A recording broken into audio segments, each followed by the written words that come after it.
महाबळेश्वरच्या एंट्रीलाच पर्यटकांचं डोकं गरम करणारी ही दृश्य आहेत।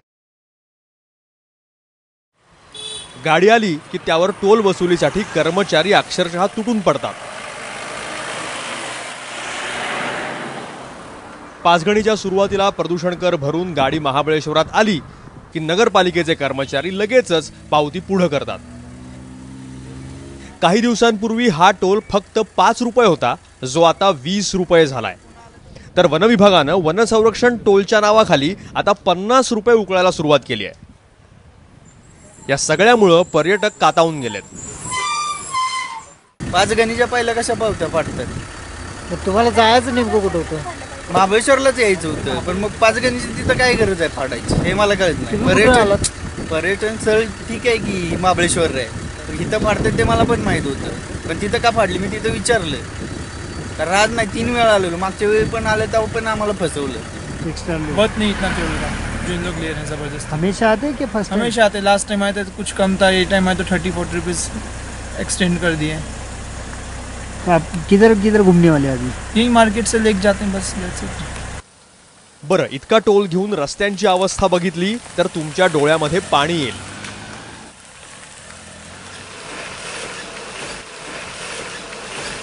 एक 4 व्हीलर माझ्याकडे आहे।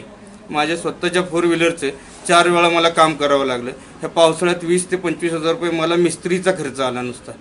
आणि रस्त्याला कटडे नाहीत, रिफ्लेक्टर नाहीत, येणाऱ्या कस्टमरला संध्याकाळी अंधारात धुक्यामुळे काही दिसत नाही, त्यामुळे ॲक्सिडेंटचे प्रमाण खूप होतं। पाचगणीत एकदा आणि महाबळेश्वरात 2दा टोल वसुलीला सुरुवात झाल्यानं काही वेळा पर्यटक हुज्जत घालतात आणि कधी-कधी हे प्रसंग मारामारीपर्यंत जातात।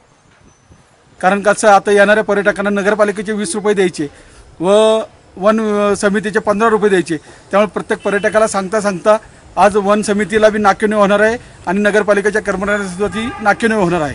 त्यामुळे याच्यातून वाद होण्याची शक्यता आहे। तर आमचं एवढंच म्हणणं आहे फॉरेस्टला, वन विभागाला, की जे तुम्ही आज जो तो टोल उभा केला आहे तो टोल तुम्ही अन्यत्र हलवावा। टोल वसुलीच्या वादामुळे एक दिवस महाबळेश्वर बंद होतं।